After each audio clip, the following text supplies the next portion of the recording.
Okay, ladies and gentlemen, it's a pleasure to welcome you to the EC Colloquium or seminar. Our speaker is Hynek Hermansky, who has brought for me a crib sheet. Oh, it's up there. All right, fine. And this is his past. I met him in Tokyo. I would have thought it was after '83, but it was 1982. It was 1982. I guess he got his PhD from a famous Professor Fujisaki, who keeps saying that he was my classmate at MIT. I don't remember him. That was a one-time thing. Well, anyway, so then he went to work for Panasonic Technologies in Santa Barbara at US West, and finally he got into an academic career at the OGI in Portland, and since 2003 he is at IDIAP, which is a very famous lab in Switzerland, and very well funded, and is connected to the Institute of to the Technical University of Switzerland in Lausanne. And well, he's very famous for something called Rasta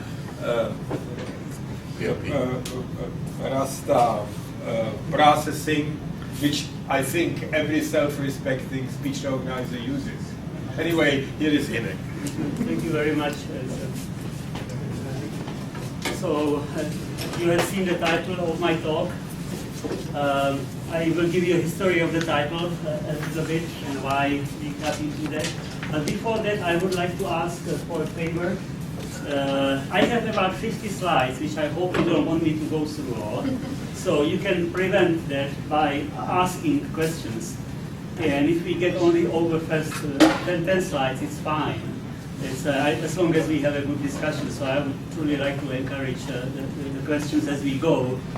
Because I think that everybody has a right to try to restructure the talk in whichever way you feel it would be more interesting, and we can try for that.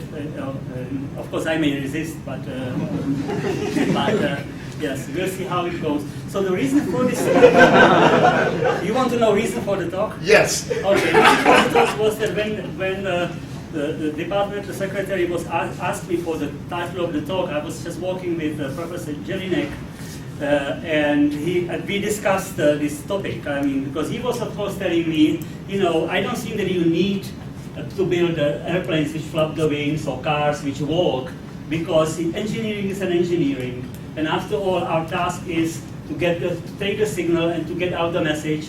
And it is a problem of information theory, and essentially what you want is you want to find the maximum, the model which most likely produce the data, accounts best for the data, and there is a process for that, and nobody else knows better than us that this approach is successful, because this is what people do nowadays. However, I did grow up a little bit even before HMMs, which I'm now afraid I'm giving away my age, which is illegal in US. But I remember the days when we sort of saw that we are dealing with speech, and the speech is somehow special signal, and it's being produced. We speak in order to hear, in order to understand. There is a purpose in the production of the signal, and the goal is to make yourself understood.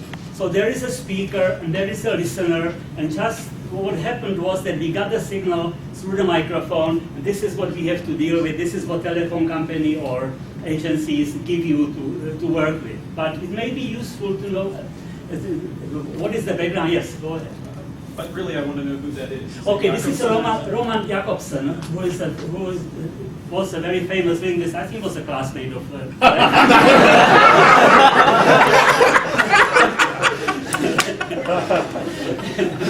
And so Roman Jakobsen is actually a classmate of my mother. Oops. He was a professor. So I also have a slide with his curriculum, but it will take some time to find it. But he was born in Russia, Then when Bolsheviks came into power, he went to Prague and founded, or was a part of the famous Prague School of Linguistics. Then he he ran away from Hitler, I believe, ended up in US. So for a while he was doing all usual things like taxi driving and that sort of thing, but then he ended up professor at Harvard and MIT. And he was basically a great history for the scientist and great man. And certainly he knew what he was talking about. And I think if we get towards the end of the talk, I will be quoting him again because I think that he still has a lot to say. But basically, the reason why I brought this one up is that I personally believe that there is some relation between this signal and the purpose for which the signal has been created. And we can use it to advantage to improve performance of our recognizers. Again, I will bring another, this might have been almost a classmate or professor of French, Claude Shannon, who tells us the basic principles, what you should do if you have a communication channel and you have a control over your signal, you should put most of the signal where there is the least of the noise, so that overall the signal plus noise is as flat as possible. So these principles, and Claude Shannon was talking about division in frequency, but this principle, I believe, can be applied more general in the forces of nature, because I see no reason why forces of nature shouldn't obey Claude Shannon, or Claude Shannon shouldn't observe what the forces of nature might have been using. If you have a signal, and you have some control over the receiver. So this is a water filling for those who... This is a water filling from those of you who didn't take information theory. So this is a little bit poetic license of extending Claude Shannon's thought. And if you consider some general communication space, whatever it is, it doesn't have to be frequency division, but you have a number of channels. You may want to listen mainly for the parts of the signal which carries the most of useful information, so that again, signal plus noise. Noise in this way is introduced perhaps by your receiver, is as flat as possible. So that's why I believe that biological systems may be optimized for processing the information they are processing. There is a reason why your eye developed in a certain way, because you need developed in such a way so that you see the things. This is the reason why your ear might have developed in a certain way. There are certain species where they have very different senses of hearing than human beings. There is a moth which is being chased by the bats, and it has only single channel which takes the frequencies above 40 kilohertz, because that's all what the moth needs to hear. So this is basic for the survival of the moth. So it goes for the part of the signal which is most interesting for you. But what also may happen is that you have a channel already, and you may have some control over the signal. And I believe that this is happening in case of speech. Hearing was here before speech. We have I can give you reasons for that, or the arguments for that if you want me to. But so there is no reason why when people learn how to speak, or when species evolve the communication means for communication, that they wouldn't be doing the very similar thing, and will be putting the more signal where there is a less noise. The same way as Claude Shannon suggested that this is the way we should communicate. So the sensory signal might be optimized for the communication channel. And communication channel in that case is environment, and the receiver, which is your hearing. So production produces a signal to produce the effect, and perception basically finds out what is the effect of the signal on the system. And these things are related. If we do engineering, which wants to do the same, which wants to emulate this process, I see no reason why this engineering shouldn't pay attention to production and perception.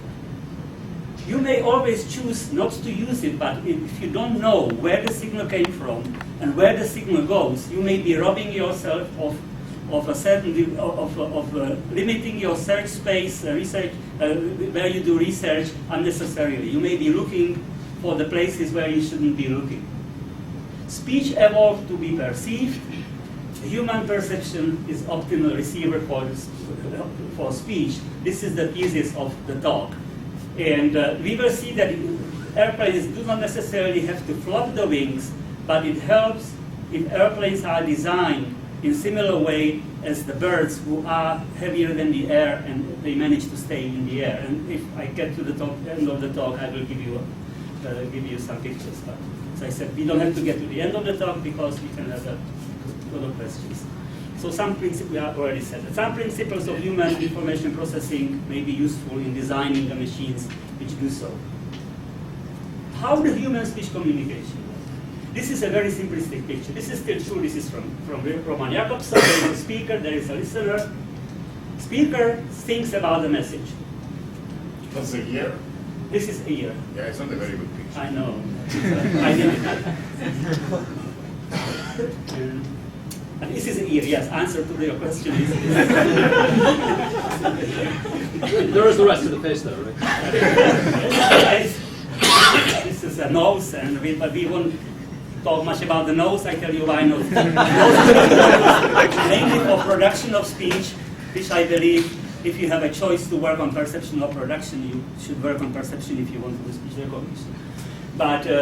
But anyway, so speaker thinks about the message and converts it into linguistic code to the proper language, and then it converts it into, say, sequence of phonemes, which if you produce them with the right speed, you will need about 50 bits per second according to Jim Flanagan. Then it goes into motor control. Here I'm a little bit vague. I mean, motor control and speech production, and goes out, and you get a speech signal. If you want to code the speech signal, you need about 3 orders of magnitude more bits. If you don't do any tricks, speech coding tricks, if you just transmit the numbers. Then it goes into auditory processing systems and speech perception processes. Again, we are a little bit vague here. And it gets converted into linguistic code because the listener gets the message. The process is not entirely linear. There are some feedbacks. You can listen to yourself and you can correct your production so that it's correct. You can also, the listener can also adapt the processing all the way somewhere on the level of the signal. You can do things like this. Yeah, but you don't include that in the 50 kilobits per second, so they're actually maybe more doing like this, or yes, seeing your eyes. Or... But I just wanted to say this adaptation is actually kind of important to remember. You can do that also in your system. And then there is, of course, a dialogue of interaction where the listener can correct the speaker or ask for the feedback. So the whole thing it has a number of feedbacks. But the point of this slide really is that we pick up the signal and we want to recognize the message as we already agreed on. What is it that you should be looking at if you want to recognize the message? I believe that you should be looking at this part. It's not to say that speech production is not important. It's not to say that it's not good to know as much as possible about it. But if you have a choice, and if you ask yourself, I want to work on speech recognition, I personally believe you should be looking more in perception than production. But again, this is a question for discussion, and it's my personal opinion. How do we do speech recognition? This is something to bring in the call to a new castle. We take the signal, we want to get a message, we want to reduce the bit rate. If you want to reduce the bit rate and not to get the garbage, you are decreasing the entropy of the process, you have to use some knowledge. Knowledge, of course, can come from the textbooks. We used to believe that this is the right way to do speech recognition.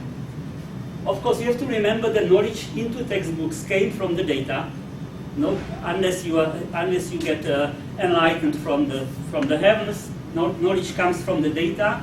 And thanks to people like Fred, we learned very well that sometimes this process is better to bypass this process and go directly with the data into the system to create the system which has self-knowledge. I hope that we understand what we mean by that. Essentially, you are teaching the system on training data. So we need the knowledge of speech perception. That is, we need the knowledge about auditory system, right? We need. It's so cute, huh? Well, We it's just more, walked we into just, it. yes, I've been waiting out we there. couldn't have a better entrance. We need knowledge about psychophysics and physiology of hearing.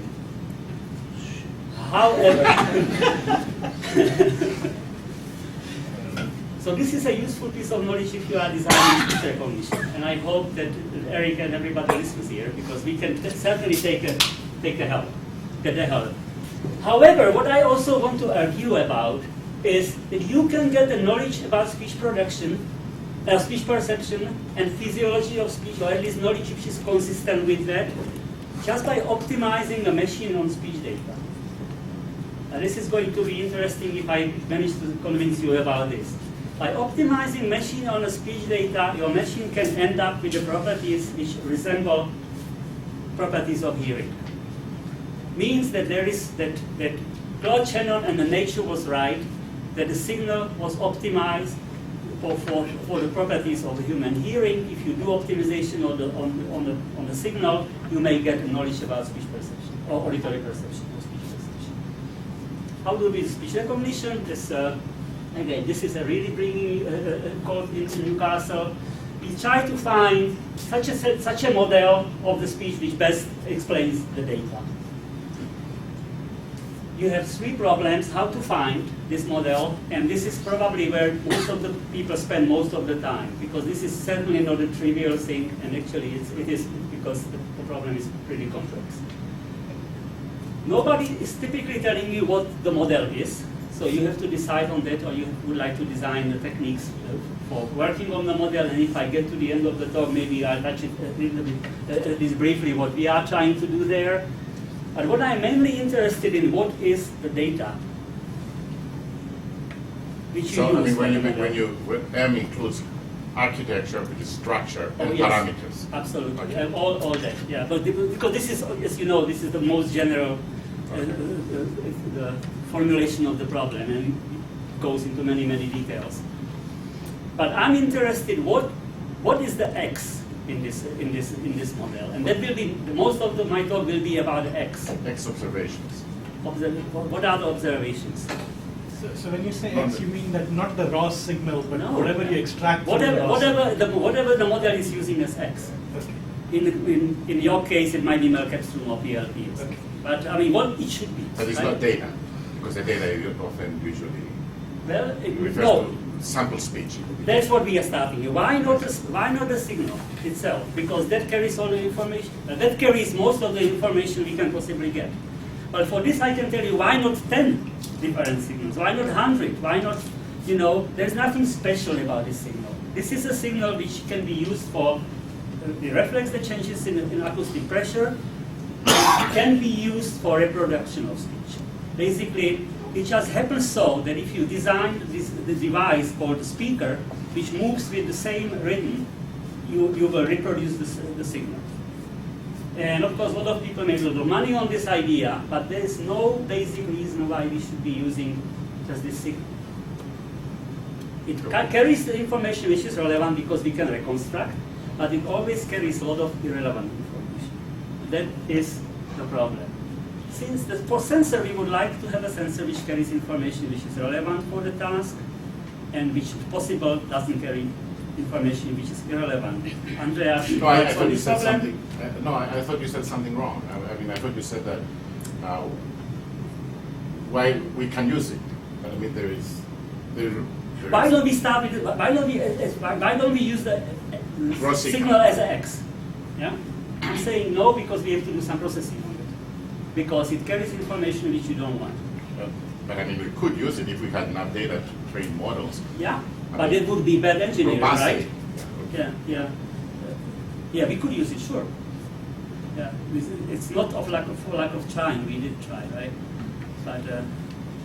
But we try to do something with that. We try to get the information which is relevant for recognizing speech. As I said, I mean, if this signal, why not 10 different waveforms from different microphones? One close speaking, one far, with even more information. Why not 100? Why don't you add the throat microphone? Why don't you add all kinds of things? Again, I mean, there's no reason why not. But currently, the way we do recognition, we are reducing the amount of information. And we try to do that carefully, because if you lose what you want, you will never recover from it. This is gone forever. But if you keep too much in, you are making your life difficult. Because then your pattern classifier, your recognizer, will have a much harder time. You will have to use much more training data in order to get rid of irrelevant information. And that may be the reason why I'm spending so much time on that, because I kind of feel if we lose it, it's gone forever. But if you don't do it quite right, we are not doing perhaps the best of the engineering. It's lost in the machine. It's lost in a machine. A machine can have to learn perhaps over and over again the same irrelevant information over and over again, because we don't know how to get it out. But I show you that the way we approach the problem is also looking at a lot of data, but trying to figure out what is relevant and what we can leave out. So do we agree on this? Yes. So what do we do? Spectrum is the first thing. I even had this picture of the spectrogram. Spectrogram was developed because people wanted to listen to German submarines, I heard recently, but then it got into hands of speech recognition speech people, and they start believing that this is the way to look at speech. How do we look at the speech? We take very short segments so that we can consider the signal stationary, and if it is, if we can sort of think that it's stationary, we use FFT, we compute the spectral components, and we get the spectral vector as a function of frequency at the time t here. And we do it for the whole signal, we get a spectrogram. This is pretty much the basis of the most speech processing techniques. Why is it that I'm not happy with it? Well, if you look at the spectrogram first, you see this is kind of fine. I see the movements of the resonances of the vocal tract, and I see that there are similar phonemes, similar parts here. This is time and this is frequency. This is, oh sorry, this is a time, this is frequency, this is, yeah, this is a time, this is frequency, and those are various phonemes. Sentence is you are yo-yo. What? You are a yo-yo. That's what you say? That's what I said. Just vowels. That's what you are, yes, yes. I mean, because this is just for the purpose of the beauty of the picture. Yeah, but actually there was better reason for that, because that I wanted to show that when I asked my daughter when she was 4-year-old to produce something similar, that was the only thing she was willing to repeat. I swear, I mean, this time it's not a joke. But I thought it was a good sentence anyway, so that's why there's only vowels. But the point of this slide is that I have a resonances here. You see, if you count carefully, if you are a speech person, you see 4 formants there in a front vowel here. But she has only 2, because at 4-year-old she has about 10 centimeter long vocal tract. In spite of that, she produces a sound which is perfectly, or sentence which is perfectly understood, except that the spectra are very different. So we want to do something about it. What we can do is to ask our machine learning techniques what would be the reasonable thing to do. And this is something which we have done a number of years ago, but I thought I'd bring it up because you'll see that we will get some interesting answers. Let's assume that there are 2 sources of variability. One is noise. This is maybe differences between speakers and so on and so on. And one is a useful variability which carries the good information. And they have directions. For this, you can use linear discriminant analysis and project on the direction of useful variability. This is called linear discriminant analysis, and we will do a little bit of that. So what you do with LDA, you take the spectrum, you have the labels, and you take spectral vectors one at a time, and each of them is going to have a label, so each of them you know where it came from which class it came from. So you have a labeled data, you have a discriminant analysis in your MATLAB. You may have quite a lot of them. We took about 30 hours of phoneme labeled data. And we took a spectra which are slightly smooth, but pretty much reflected well spectral envelope of the signal from linear prediction. And we did analysis. You get a set of spectral bases on which you should project. The spectral bases look like this. This is, if you are a little bit experienced, you can see that they have a higher resolution at the beginning and smaller resolution at the end. You can quantify it by doing following experiment. You compute the spectral sensitivity. What we did in this case, we projected Gaussian form on this basis and moved it a little bit at different frequencies. So there was the delta mu movement at different means of this Gaussian. And so if you did the constant move on the linear scale, what you could see that the changes were decreasing with the frequency. So very much there was a spectral resolution was decreasing with the frequency, very much so like the spectral resolution of the human hearing. Maybe you don't, those who are not in hearing don't know about it, but I will touch it again briefly, where this spectral resolution of human hearing came from. So for a while, just trust me. If you do these changes constant on the perceptual scale, on the scale which we believe that human hearing may be close to, you see that changes are pretty much constant. Meaning what you designed here, what the machine designed here, was a simple model of the selectivity of human hearing. Mind you, without knowing anything about human hearing except that knowing that human hearing does spectral resolution. But using the speech signal and having the task to discriminate between classes which are meaningful for transmission of speech as an information carrying signal. So classes were context independent volumes. So this is an alternative way of getting kind of the MEL scale from Yes. data without really going to the forms and all that. Of course, we were the first one who did it, right? There were some famous. I couldn't find a better picture. I'm sorry. That's what we have. Yes. So what we have. But you may remember a long time ago, in the ancient days of speech research in 1997, Andreas, Terry, and I was hanging around. We did an experiment where we tried to recognize vowels from one speaker using models from another speaker. And we tried to do all kinds of warpings. And we were looking for the best performance. And the best warpings were sort of shown here in green. And you see it very nicely follows the MEL scale. Of course, a very similar thing was also observed by Umesh and Doug Nelson in different tasks. So, but what I want to say, data speak to you. Data tell you. Let me see if I understood this picture right. So what you're now saying is that on this warp frequency scale, a constant delta mu will give you the same sensitivity. Here. Okay. Yes. Yes. No. Constant. Original it was the Bark scale, but in the warped one. No, this is a Bark scale. Right. This gives you equal sensitivity. No, I'm trying to interpret the next picture. Oh, I see. Yes. So what does the warped frequency scale tell me? That now uniform changes, equal changes in frequency. In this case, this picture tells you that this green space was the space of optimal warpings. Terry did at the time, I don't know how many thousands or tens of thousands or millions of million recognition experiments. And she tried to just say, when do I get the best result? And always plotted the warping for which she got the best result. And so this green space shows the space of the warpings she was observing. And this one is just put on as a MEL scale according to C.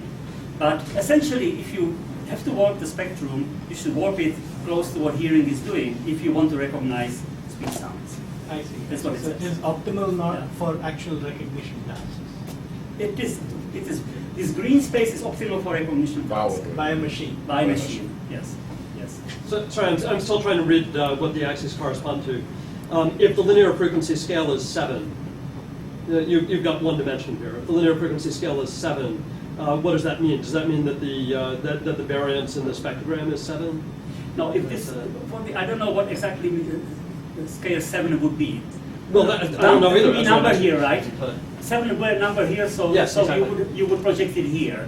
But so it means that if you have a constant spacing here, 1, 2, 3, 4, 5, 6, 7, you would have 1, 2, 3, 4, but then you start getting shorter and shorter. I mean, shorter and shorter because you want to. Okay, so sorry, could I relabel the x-axis linear frequency? Yes.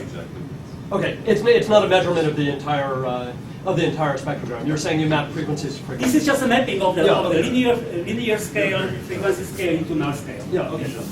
Yeah. So you want to, here you are equal on the MEL scale, here you are equal. In order to be equal on the MEL scale, you have to project the different frequencies at different.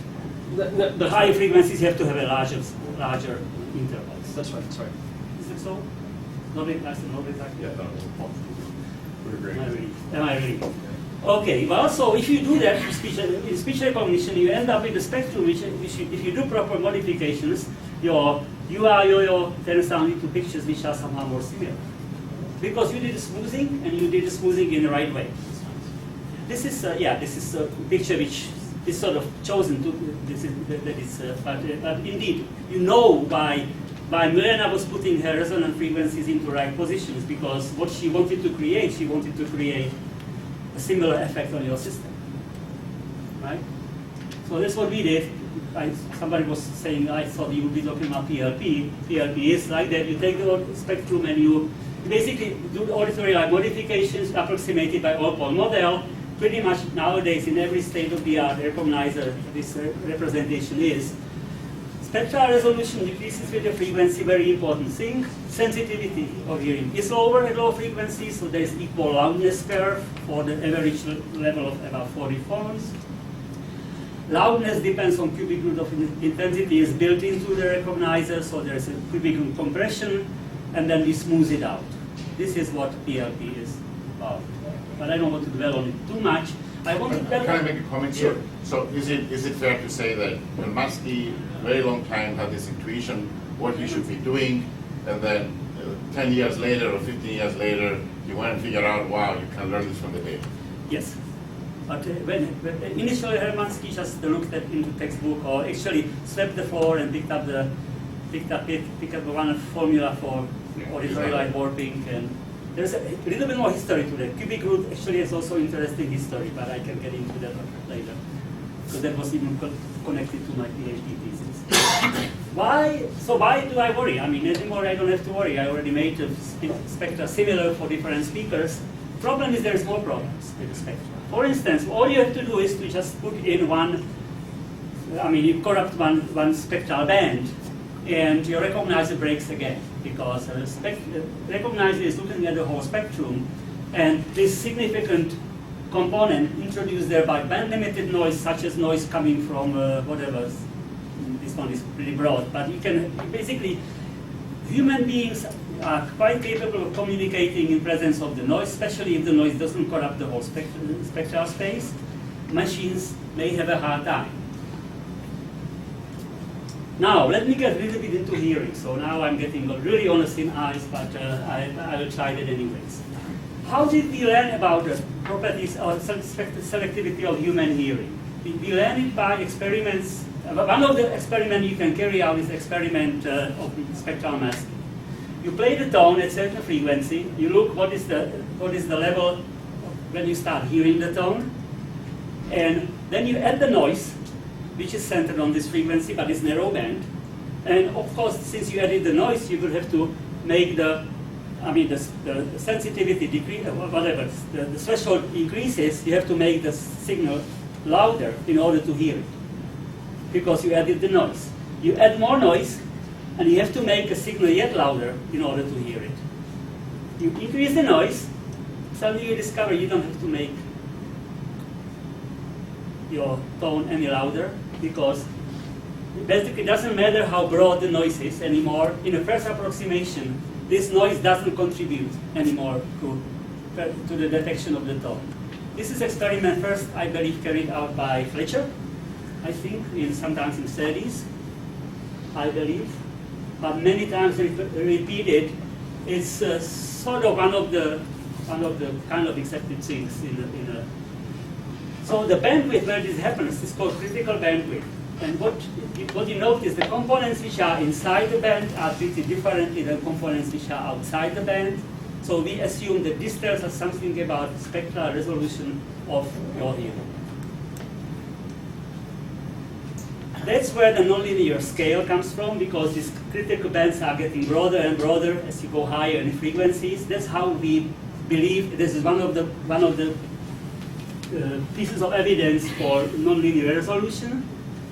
What is telling us also, which actually I have to admit took me quite some time, I was teaching it for a while to students, and I didn't even somehow realize what it is really telling us, and what probably Fletcher was after first, that components which are outside the critical band do not contribute to the detection of the signal which is inside the band. So it's telling you something about ways the signal is processed in your hearing. Correct me if I'm wrong. This is this was Fletcher was after. He wanted to know if he can split the frequencies just like we did into the whole spectrum, and we decided to split it into critical bands and treat every critical band independently. So we got a sequence of the numbers which relate to something instead of spectrum. So instead of looking at the spectral envelope, we are proposing you should split your signal into frequency bands and then process each band independently, convert it into some other numbers as quickly as possible. In our case, those were posteriors of phonemes. So we would have a vector of posteriors at each frequency. So instead of having one vector which tells you frequencies energy as a function of frequency, you get posteriors of the classes which are related to your recognition as a function of frequency. So again, so the first column is, the rows are the phonemes, and the first column says this is the probability Yes. that it's such and such phoneme given the information in the first yes, band. in this band. And this tells you the same thing at the last band. And so for some phonemes, Yeah. some bands may be completely uninformative. And It turns out that this is exactly what happens. When you have a high signal-to-noise ratio, you get a quite informative information. Between the 4 months, you get pretty high entropy output from the classifier. Basically, your classifier is very uninformative. So you're deriving this using a trained classifiers. Right? That's what we did at the time. But what I'm proposing here is that we shouldn't be looking at a spectral envelope. We should split it the same way as hearing does. Split it and then treat every channel independent, if possible. That saves you a lot of trouble. Huh? So basically, are these posterior probabilities are different for different gender and different for, are they same for everybody?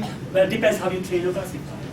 Of course, we trained it in a way that it was trained on many, as we do, right? On many speakers, and you do well if you train it on many acoustic conditions, so that you get your classifier is relatively gender and noise independent, right? It's kind of average. Depends how you train. Yeah, but that's what we use in speech recognition. It's weighted average. How do you choose weight? I mean, this is the Or you use the magic of the neural network, trained neural network classifier. Yeah, that's what. Yeah. So you choose your weights based on the data, on your training data. So you cannot get this without the training, of course. You need the training. Yes. Is this in lieu of PLP, or can you use it in addition to, or? It's far beyond. Okay. Yeah. The only thing which it uses from PLP may be critical bands. Okay. So but It's it's 10 years later or 15 years later or something like that. This is actually something which we were also working on one of the workshops there with Sarah Panvira and Sangita, when she was here, Sangita and Jody Cohen, that was the 1 year before. 96. We look at 97 right now. I mean, so what we did in 97, we realized that recognizer also can be thrown out by very minor things. Like for instance, you just put some minor linear distortions. You put your signals through high-pass filter. The spectral envelope looks very different. So you would like to do something about it. But since you already accepted that you can treat different frequencies differently, you know that all linear distortions do is that they will just add a constant to each of the spectral components, except the constants are going to be different. So what helps you if you remove the means or if you do raster processing? Raster processing is basically removal of the short-term means. And I'll show you how raster is done. But it treats every frequency component differently, but it does the same processing, which is makes every spectral mean every component's zero mean. So what you do is you take your spectrum. Here you have a time evolution of the energy as a function of time. Sorry, Andreas, again I forgot the thing. But this is a time, and this is a frequency component, and the frequency Wn should be omega. Wn, and you filter it with filter which you suspect is going to be at least high pass. We sort of said it might be a band pass. And we were asking what is the optimal frequency filter. So optimal filter look like this. You should pass the components between 1 hertz and 10 hertz. For doing so, you need the impulse response, which we at the time, that was the impulse response which we came up with. It's pretty long, it's several hundred milliseconds long, and it removes the basically mean. So it means this area is equal to this area, because the frequency is 0 is 0. Here I have to get again on the. Sorry, I got a little confused. Okay. One more slide back. No, sorry. Forward. This? No, not forward. Oh. Sorry. Yeah, this. Okay.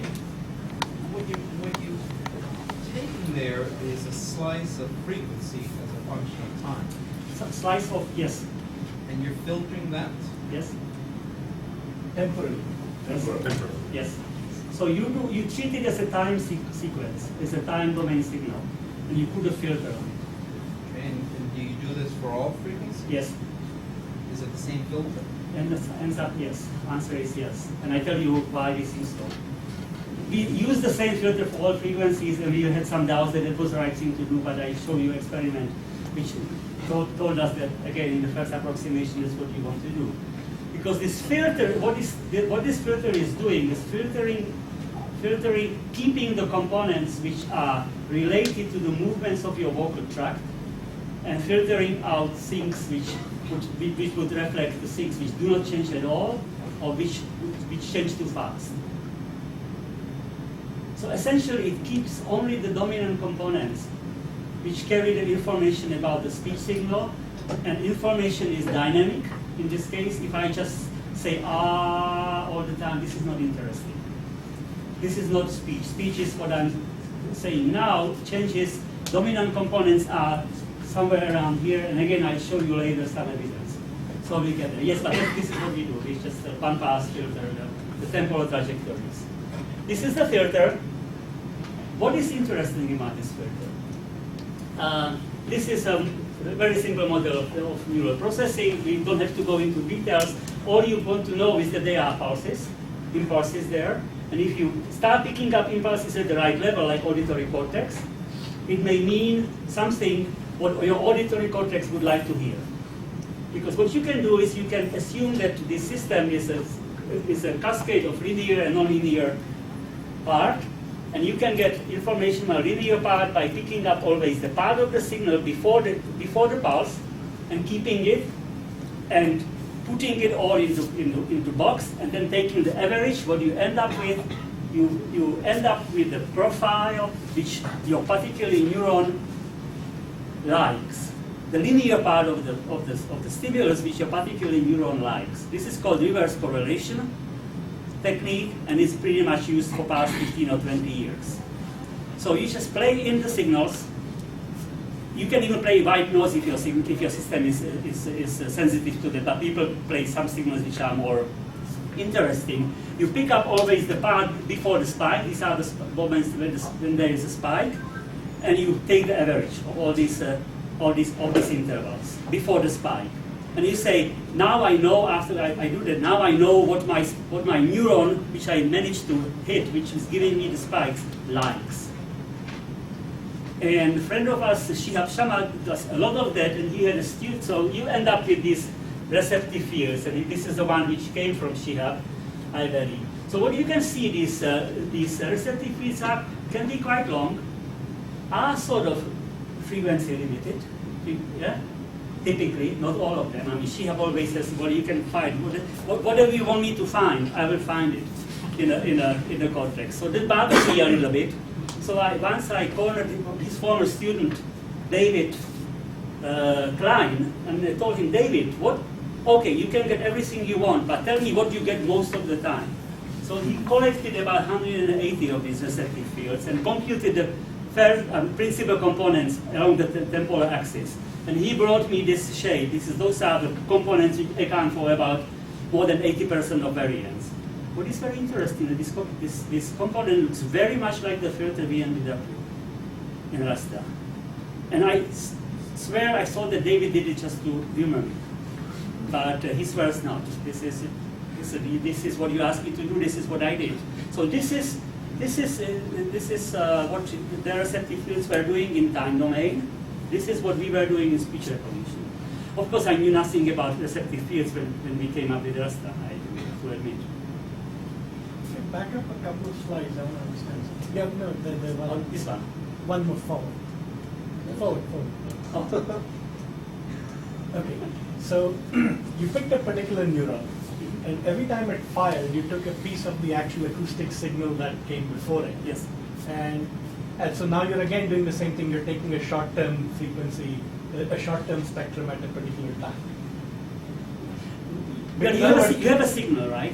Yeah. You have a signal which has a time frequency, properties in time and properties in frequency. They typically use what they call these ripples.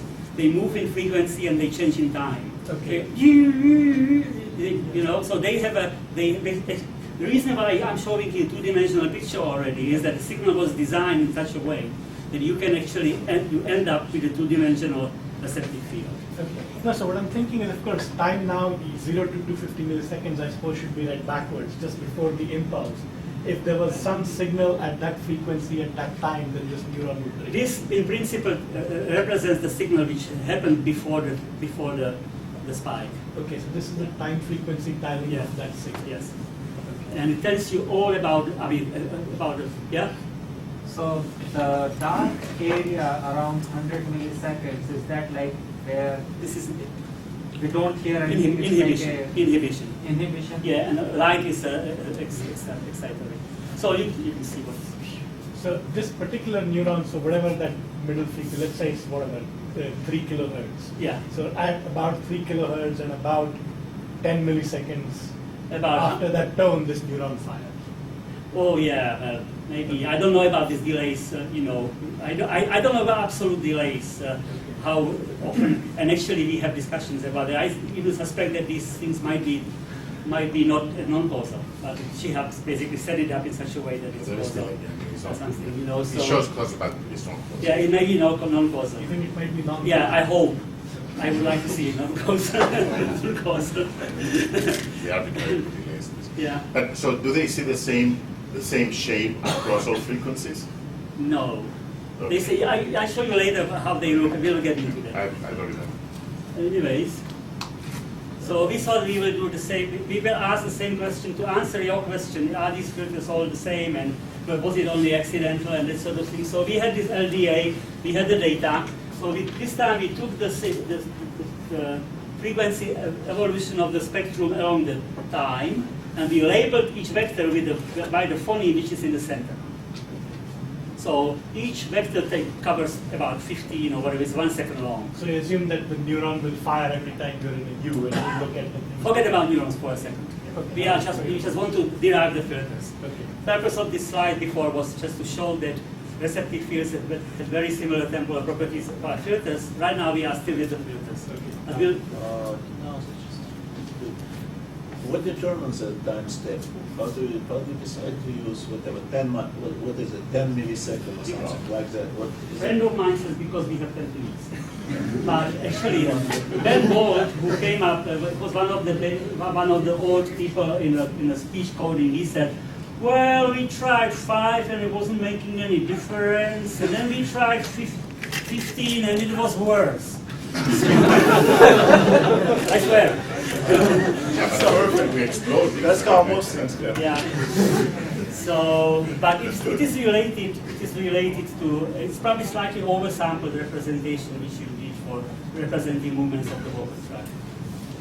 So this is what we. This is a folklore in speech processing. That's what we use. But it comes from speech coding. So it is.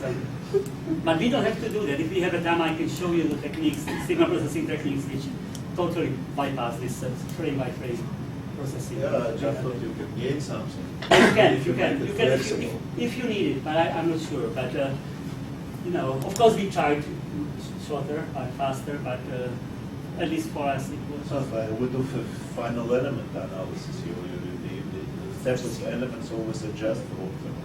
We have a techniques where you can estimate directly the spectral envelope without doing this frame by frame analysis. So you have this labeled. You can this time you get a set of filters as your discriminants. if you arbitrary. So before we get a spectral basis, now you get FIR filters because you turn time and frequency. So what you get, your discriminant will be telling you how you should weight your 1 second worth of spectral energy, and you get functions like this. And you get them very similar at different frequencies. I'm sorry I'm not showing it here, but we know that. This is again only for one, what I'm showing is for one frequency channel, but they are very similar. So they are Mexican heads and derivatives of Mexican heads in time. Frequency responses are passing between 1 and 10 hertz, and then with higher and higher. So, but essentially, these filters are one-pass filters, very similar to filter which we used in speech recognition, Rasta filter. This time there was no recognition, explicit full recognition. It was just a discriminant analysis to derive shapes of these filters. So what is interesting here is that these filters are essentially weighting quite a long segment of the signal in order to recognize the phonemes. I will get into that again a little bit later. So, but bear in mind on that. What I want to talk about now is the frequency responses.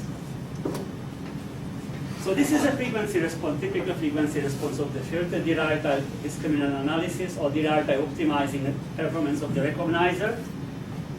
This is the sensitivity of human hearing to modulations after Gary Green, his PhD thesis in the 70s sometimes. This is what Steve Greenberg is telling me that Schreiner observed as a transfer function of primary auditory cortex. This is modulation spectrum of speech. You can compute that by simply computing the frequency components of the temporal trajectory, and you see a lot of similarities. So you see the similar thing which we derived by trying to optimize the system on the data. This is what the human hearing is. This is what psychophysics is telling you. This is what physiology might be telling you. And this is what the speech signal is. So I'm excited about this. Right? So this 4 hertz is really See, that'll be great. The dynamic, dominant component of your articulators.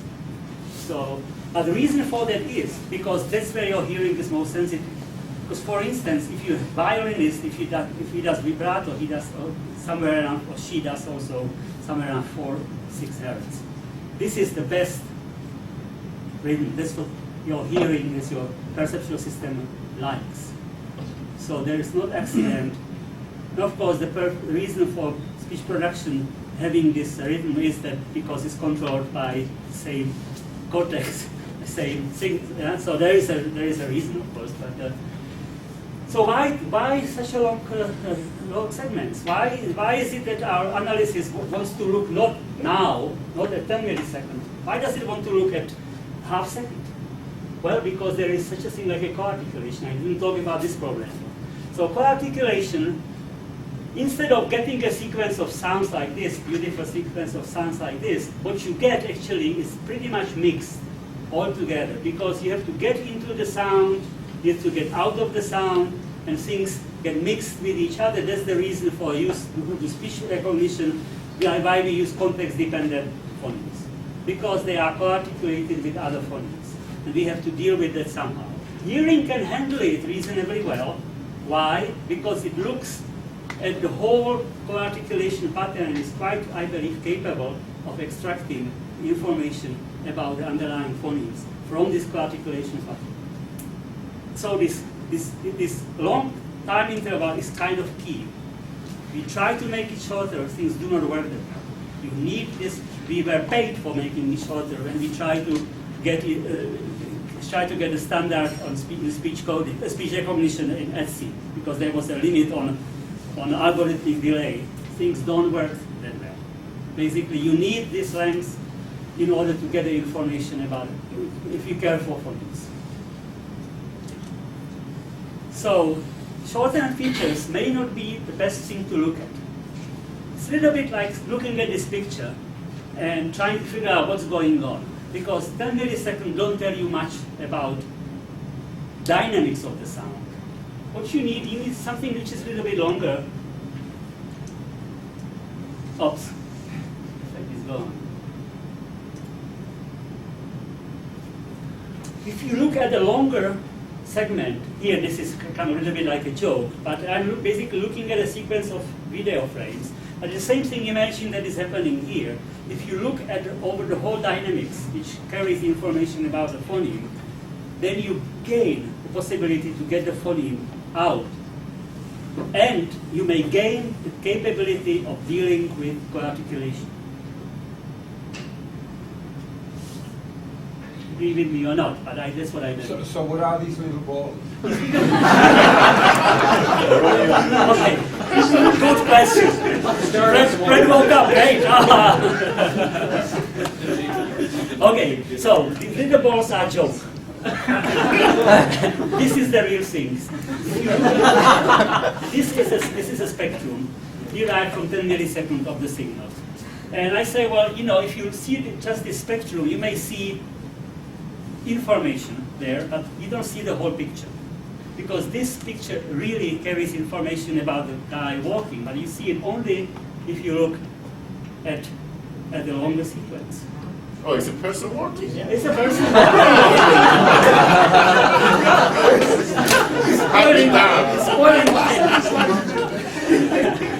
Spoiling my talk here, Andrea. This is illegal. I'm sorry. Okay, I will never use this slide again. No, but in some ways it brings the point down, which is point is that if you want to see, if you believe that dynamics carries the information, you have to look at certain time segments, because otherwise you only see the part of the picture. You just only see this. I mean, so if you want to see the phonemes, you have to look at 200 milliseconds. Why? Because that's what hearing likes to do. If you do masking in time tells you have a masker, you have a signal, and you observe if you have a masker, you have to increase the threshold depending of the closer to the masker the signal is, more you have to, stronger you have to make the signal. This thing lasts for about 200 milliseconds. If you make a masker stronger, again in the first approximation, it ends up after 200 milliseconds anyways, because it decays faster. So that suggests that there may be such a thing like the components which are within this interval matter, and if they are outside the interval, do not matter. And that makes somehow more sense to you because you know that what happened yesterday doesn't influence what now I hear today than in frequencies. But what is very interesting is here, whatever is inside this component matters. Yeah? Suggests that there may be some buffer in human hearing, and it's seen in a number of other phenomena. And again, Eric would probably give me much better story here, what kind of things you can see the 200 milliseconds there. But there is a lot of phenomena in pretty much, when you just look at Psychology 101, you find a lot of it. There is something inherent in hearing on some level which likes these time intervals. So, masking is telling us following thing. Whatever happens outside the critical band doesn't matter. Whatever happens outside the critical interval doesn't matter. So whatever happens inside critical band and inside the critical interval matters. It's a logic, right? So this is what the masking experiment is telling us. This is what we are inferring here. So why not just to take these critical intervals? Well, that's what more or less your cortical receptive fields might be doing. Because what you see, I mean, they indeed happen at different frequencies. This is again from Shihab acknowledges thing. So it happens at different frequencies, may have also, different these are ferrets, it's not people. These are ferrets. It's okay. And so you can tell this by the color on those? Yep. I think these are ferrets. No, I think he's telling by the shape of the response. The human response is not quite that. If you volunteer, she will do it on you. Anyways, but this is what's happening. Shihab believes in auditory cortex. Different neurons pick up different frequencies, look over reasonable lengths of time very often, but they hardly ever look at all frequencies. Not very often that happens, and so on and so on. Basically, they are picking up. So we thought we will do the same thing. I mean, this is the way to do speech recognition. So you take your signal and you pick up tiny little pieces, and in order to emulate what Shihab is telling us the receptive fields are doing, we project it on number of bases, and I'll show you these bases soon. You do it at different frequencies, so you end up with a long, long vector, about more than 400 points. The bases look like this. So we take the first and second derivatives of the Gaussian forms with various sigmas. And we also do, so this is at each frequency, and then we also do some processing across frequencies, across 3 critical bands. So we take either the component only at the center frequency, or we take a derivative around it, frequency derivative. That's how we end up with this. So some of this shows one of these components, which is centered at FC and covers a certain amount. This is here I want to show you. Actually, I want to come to this slide. So these are the projections for one frequency.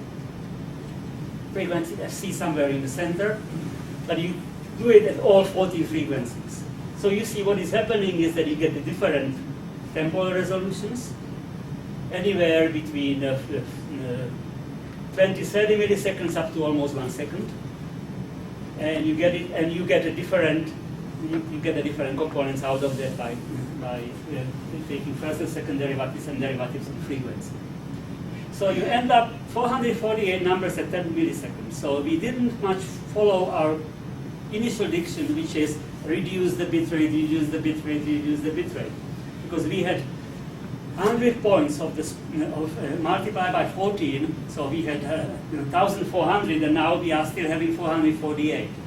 So what we then go, we ask a magic of neural net, remembering that what you really want to get are the posteriors of your classes as a features. Because if you get the posteriors of your classes as a features, you can't possibly get a smaller set of features. This is the optimal set of features for classification. So we can do that because we have these projections and we have a magical black box called feed-forward neural net, which as we know, can be trained to estimate these posteriors. So you get estimates of the posterior phoneme classes. So we believe what it's doing, so peripheral processing is happening somewhere around here. It's dividing into different frequencies. Then this higher level cortical processing is done by this modeling of the receptive fields. And then there is a black magic, which obviously represents higher level cognitive functions in perception of speech. But you get the phoneme posteriors. Posteriogram looks something like this. So posteriogram can actually look very nice. You can see these dark things, I don't know how clear it is. If it is very dark, posterior is very high. And each of these lines pretty much represent a phoneme in production of digits. So digits are 1, 9, 3, 7, 5, and you can indeed see w, a, n, I, n. You can read it nicer than thing. But you can also see there is no co-articulation anymore. Okay, we will not get. Okay, but in the latest type we can do it in hierarchical ways. This is not so important. Now, what we want to do, we want to sell these features to people with HMMs.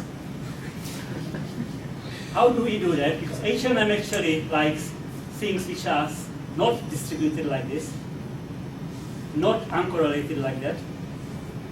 So we take the posteriors before the nonlinearity, then you end up with the things which are much more Gaussian distributed.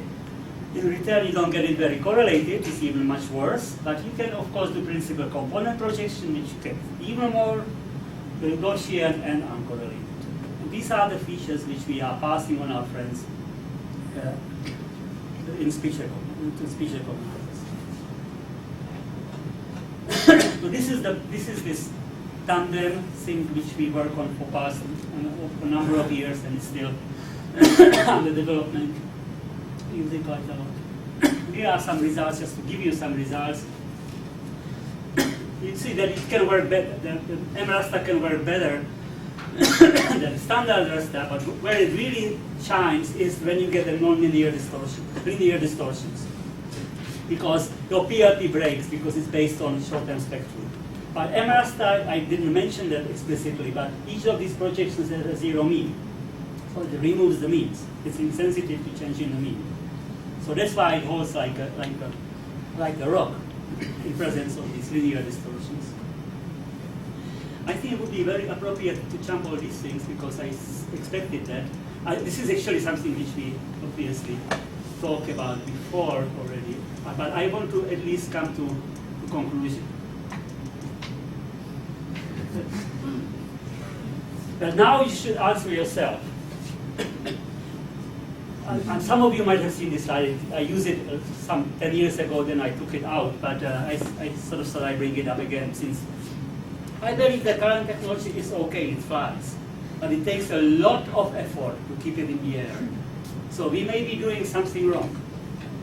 Of course, flopping the wings may not be, or certainly emulating exactly what is happening in the nature and hoping that this is going to work better just by mere plugging it into the machine. It's not the very best, solving it as a problem may not be the very best way to go. But understanding what's happening, why is it that the birds are flying? What is the Bernoulli force? How is it possible that bird can stay in the air even when it's heavier than the air? I think this is a way to go. And just to make Andreas happy, I kind of think that we shouldn't forget that in certain, it's just forget it. All the way here. We may just want to flop a little bit harder, basically. Maybe we'll get there. So, sorry.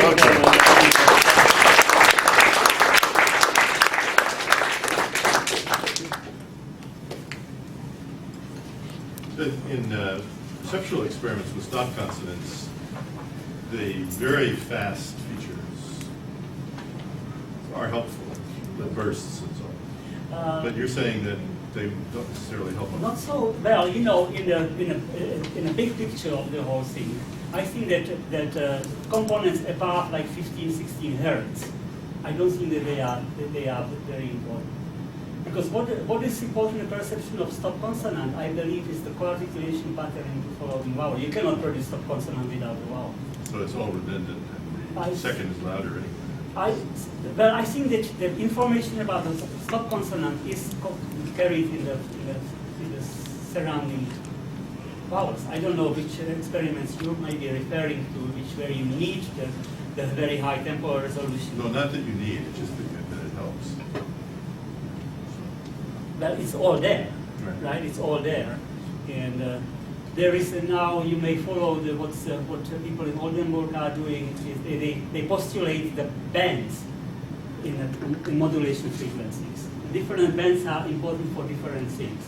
For perception of conversational fluent speech, probably components up to 20 hertz are important. For perception of a pitch or of the roughness and that sort of things, components above 50 hertz even or something like that may be important.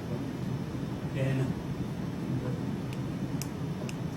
so, but the fact that stop consonant is short in spectrogram doesn't mean that information is only in this short segment. That I would fight for, because if you look at if you average a lot of temporal trajectories from the stop consonant vowel things, you will see that the dominant component from the consonant, if you basically pick up a lot of stop consonants from the fluent speech, and you take the grand average of that all, you will see that variability spreads for about 200 milliseconds again from this stop consonant, because you have to get into the consonant, out of the consonant, and it's surrounded by the vowels. And surrounding vowels carry the information. If you cut it out, you cannot recognize the stop consonant.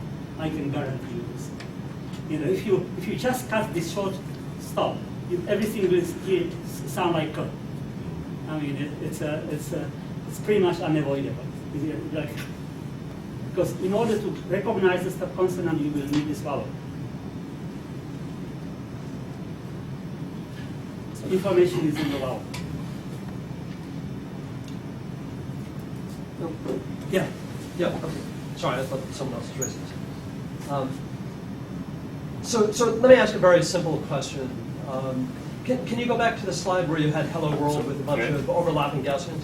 I mean, the speech scenarios tend to last longer than the regular scenario. Maybe we should let people that want to go. Well, let him ask his question.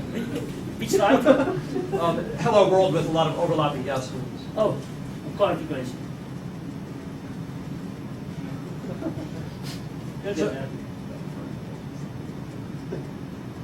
Almost there.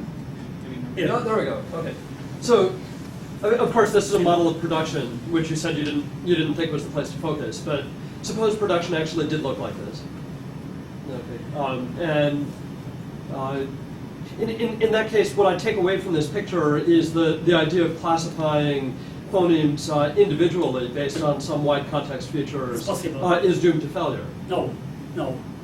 If you look at the whole thing, it's not doomed to failure. So you have to look at the whole thing here, and your system will discover what carries the information about the classification pattern and what is irrelevant, what has changed.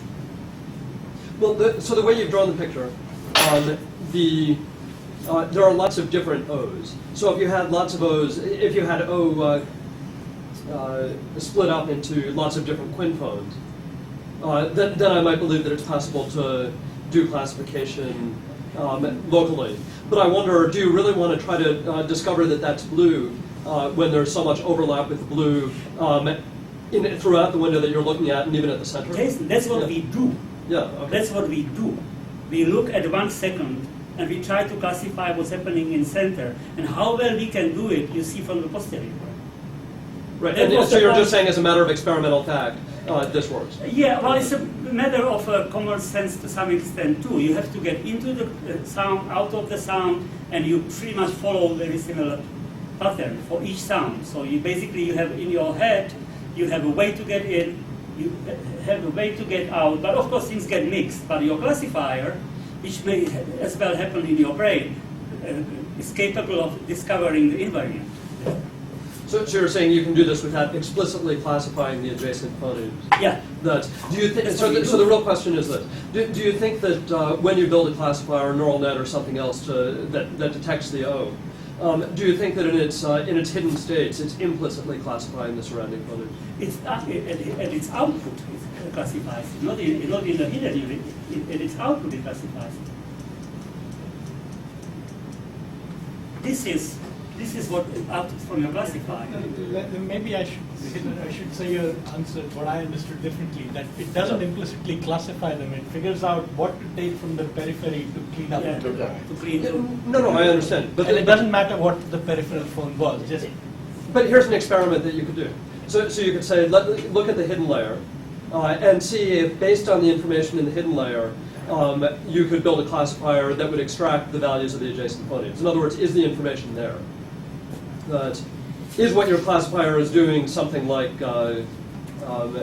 recovering the adjacent hidden variables, but without any integration across time slices in the way that an HMM does?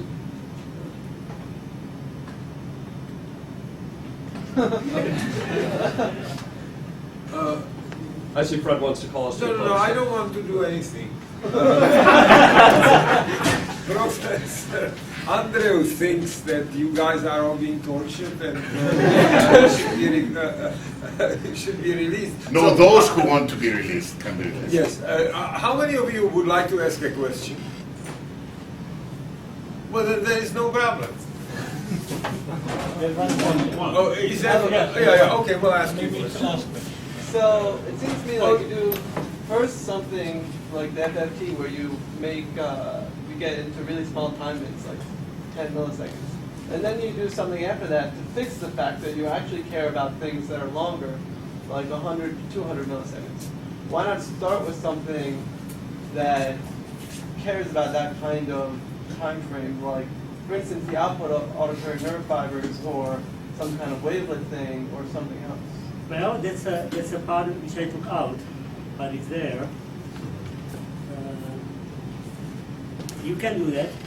I will very quickly go through that. It will be like answer to your question.